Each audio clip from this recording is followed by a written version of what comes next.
எல்லாருக்கும் வணக்கம். இன்றைக்கி நம்ம வீடியோவில் டோன்ட் பை இட் ட்வைஸ் அப்படின்ற ஒரு முக்கியமான ரூல் பார்க்க போகிறோம். ஸோ வாங்க வீடியோக்குள்ளே போவோம்.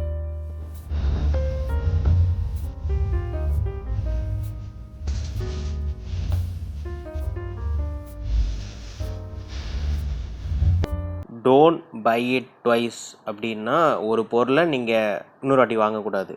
ஸோ சிம்பிளாக சொல்லணும்னா ஒரு பொருள் வாங்குறீங்கன்னா அது குவாலிட்டி பொருளாக வாங்கணும். ஸோ இந்த மெத்தடில் பார்த்தீங்கன்னா உங்களுக்கு குவாலிட்டி அப்படின்றது தான் இந்த ரூலோட அப்ஜெக்டிவே தான். ஸோ இது சிம்பிளாக நான் ஒரு உதாரணத்தோடு உங்களுக்கு சொல்லணும்னு பார்த்தீங்கன்னா, இப்போ நீங்கள் நிறைய பேர் நம்ம வந்து இந்த ஹெட்ஃபோன்ஸ் நிறைய வாங்குவோம், ஹெட்ஃபோன்ஸு இயர்ஃபோன்ஸ்லாம் வாங்குவோம். இப்போது இந்த மாதிரி வாங்கும்போது பார்த்தீங்கன்னா, இப்போ இயர்ஃபோன்ஸ்லாம் பார்த்தீங்கன்னாக்கா இப்போது சில பேர் பார்த்தீங்கன்னா ஒரு ₹250 200 ரொம்ப சீப் குவாலிட்டிலாம் வாங்குவீங்க. ஸோ அப்போ என்ன ஆகும் பார்த்தீங்கன்னா, ஒரு 4 அடியில் ஒரு 2 to 3 months டக்குன்னு திருப்பி உடஞ்சி போயிடும். ஸோ திருப்பி போய் நீங்கள் என்ன பண்ணுவீங்க, திருப்பியும் அதே மாதிரி ஒரு 250 கூட திருப்பி வாங்குவீங்க. ஸோ இப்போது இந்த ரூல் படி எப்படின்னா, ஒரு வாட்டி வாங்க போகிறீங்கன்னா, இப்போ 250 ₹500, அதுக்கு பதிலாக நீங்கள் எக்ஸ்ட்ரா ஒரு ₹200 போட்டு ₹700 ஒரு குவாலிட்டியான ஒரு இயர்ஃபோன் வாங்கினீங்கன்னா உங்களுக்கு வந்து ஒரு 2 வருஷம் நல்லா சூப்பராக போகும். ஸோ இந்த ரூலோட மெயின் அப்ஜெக்டிவ் என்ன, நான் முன்னாடி சொன்ன பார்த்தீங்கன்னா குவாலிட்டி. ஸோ நம்ம வந்து நம்மளோட இன்வெஸ்ட்மெண்ட் வந்து குவாலிட்டியை நோக்கி தான் இருக்கணும். ஸோ இந்த ரூல் படி குவாலிட்டி நோக்கி தான் இருக்கணும். ஸோ இப்போ குவாலிட்டி ஐட்டம் தான் உங்களுக்கு லாங்கர் லைஃபாக இருக்கும், நிறைய நாள் போகனால உங்களுக்கு ஒன் டைப் காஸ்ட்டு. ஸோ இதுதான் இந்த ரூலோட சிம்பிள் அப்ஜெக்டிவே தான். இந்த மெத்தட் பார்த்தீங்கன்னா உங்களுக்கு சின்ன பொருட்களும் வாங்க யூஸ்ஃபுல்லாக இருக்கும், பெரிய பொருட்கள் எதாவது வாங்கினா அதுக்கும் ரொம்ப யூஸ்ஃபுல்லாக இருக்கும். இப்போது உதாரணம் பார்த்தீங்கன்னா, இப்போ நீங்கள் ஒரு பெரிய பொருள் எடுத்திங்கன்னா, இப்போ நீங்கள் வந்து ஒரு ஏசி வாங்க போகிறீங்க, இல்லை ஒரு ஃப்ரிட்ஜ் வாங்க போகிறீங்க, இல்லை வந்து ஒரு ஃபேன் வாங்க போகிறீங்கன்னா, நீங்கள் வந்து கரெக்டாக இப்போ ஒரு குவாலிட்டியாக வாங்கிட்டீங்கன்னா உங்களுக்கு வந்து என்ன சொல்கிறதுனா அந்த ப்ராப்ளம் எதுவுமே இருக்காது. ஸோ அதான் இப்போ நம்ம வந்து செலவு பண்ணுறதை வந்து நல்ல குவாலிட்டி ஐட்டம் செலவு பண்ணால் நமக்கு வந்து ப்ராஃபிட் கிடைக்கும். ஸோ இதான் ஜென்ரல் கான்செப்ட் இதுதான். ஸோ இப்போ நீங்கள் இப்போ ரொம்ப சீப்பான குவாலிட்டியில் இப்போ நீங்கள் சீப்பான ஒரு ஏசி வாங்கிட்டு வந்துட்டிங்கன்னு வச்சுக்கோங்களேன், என்ன ஆகும்னா 2 to 3 months ப்ராப்ளம் தான், திருப்பி அதுக்கு சர்வீஸ் பண்ணணும், இல்லை ரிப்பேருக்கு ஒரு ஆள் வருவாங்க, அதுக்கு பைசா போடணும். ஸோ அதெல்லாம் ப்ராப்ளம் வராமல் நீங்கள் ஃபஸ்ட் டைமே ஒரு குவாலிட்டியான ஒரு விஷயத்துக்கு இன்வெஸ்ட் பண்ணிட்டீங்கன்னா உங்களுக்கு ரொம்ப ப்ராஃபிட் கிடைக்குன்றதான் இந்த ரூல்றது. அதான் இப்போ ஒரு பொருள் வாங்குகிறேன், அது வாங்குகிற பொருள் குவாலிட்டி பொருளாக இருக்கட்டும், அது இல்லாமல் நான் இப்போ வாங்கிட்டே இருக்கக்கூடாது அந்த பொருளே.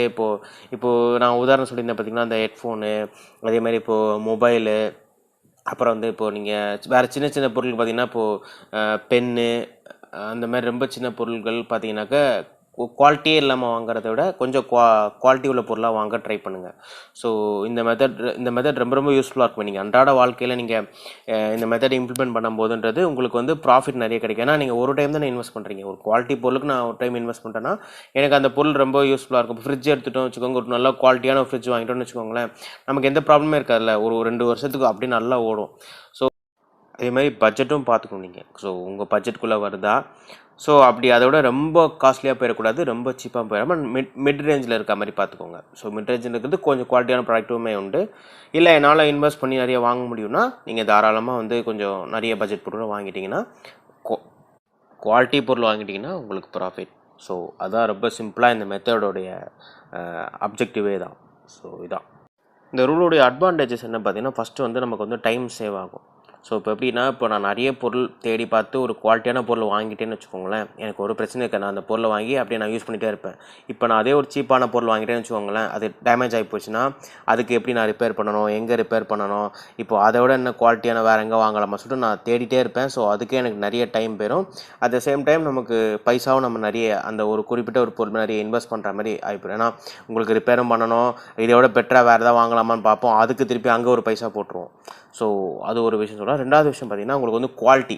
ஸோ நல்ல குவாலிட்டியும் ரொம்ப நல்ல பர்ஃபார்மன்ஸ் இருக்கும். இப்போ நான் முன்னாடி சொல்லியிருந்தேன் பார்த்தீங்கன்னா, ஒரு ஏசியோ இல்லை ஒரு செல்ஃபோன் பார்த்தீங்கன்னா, நீங்கள் கொஞ்சம் ஒரு மிட் ரேஞ்சில் நல்ல குவாலிட்டியாக வாங்கும்போது என்ன ஆகும்னா உங்களுக்கு நல்ல குவாலிட்டி கிடைக்கும், பர்ஃபார்மன்ஸ் நல்லாயிருக்கும்.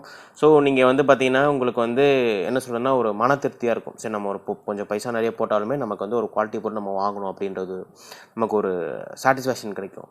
ஸோ மூணாவது விஷயம் பார்த்தீங்கன்னா, உங்களுக்கு நிறைய ரிப்பேரும் அந்த மாதிரி உங்களுக்கு ரொம்ப என்ன சொல்கிறேன்னா வெறுப்புத்தன்மை வராது. எப்படின்னா, இப்போது சில பேர் பார்த்தீங்கன்னா, இப்போ சின்ன ஒரு ரோட்டில் எங்கேயாவது ஒரு சீப்பாக பார்த்து ஒரு இயர்ஃபோன் வாங்கி 2ஆவது நாளே பார்த்தீங்கன்னா அது உடஞ்சி போயிடும். ஆனால் ₹200 கொடுத்து வாங்கியிருப்பாங்க, 2 நாள்லேயே உடஞ்சி போயிடும். ஸோ ரொம்ப வெறுப்பாயிரும். நல்லா யோசிப்பாங்க, இப்போ நம்ம புதுசாக ஒன்று வாங்கணும், யூஸ் பண்ணோம், திடீர்னு அது உடஞ்சி போச்சுன்னா நம்ம வாரண்டி கூட ஒன்றும் கேட்க முடியாது அந்த பொருளுக்கு. ஸோ திருப்பி வேறு தான் வாங்குவோம். அதுக்கு நம்ம முன்னாடியே கொஞ்சம் யோசித்து வாங்கணும்னா நமக்கு வந்து அது ப்ராஃபிட்டாக போகும்ல. ஸோ இதுதான் அதோட ரூலோட அட்வான்டேஜஸ். இந்த வீடியோ உங்களுக்கு பிடிச்சிருக்கணும்னு நம்புகிறேன். ஸோ உங்களுக்கு ஏதாவது டவுட்ஸ் இந்த ரூல் பற்றி இருந்ததுன்னா கமெண்ட் செக்ஷனில் மென்ஷன் பண்ணுங்கள். நான் அதுக்கு அட்ரஸ் பண்ணுறேன். ஸோ இந்த வீடியோ பார்த்ததுக்கு எல்லாருக்கும் நன்றி. Thank you very much.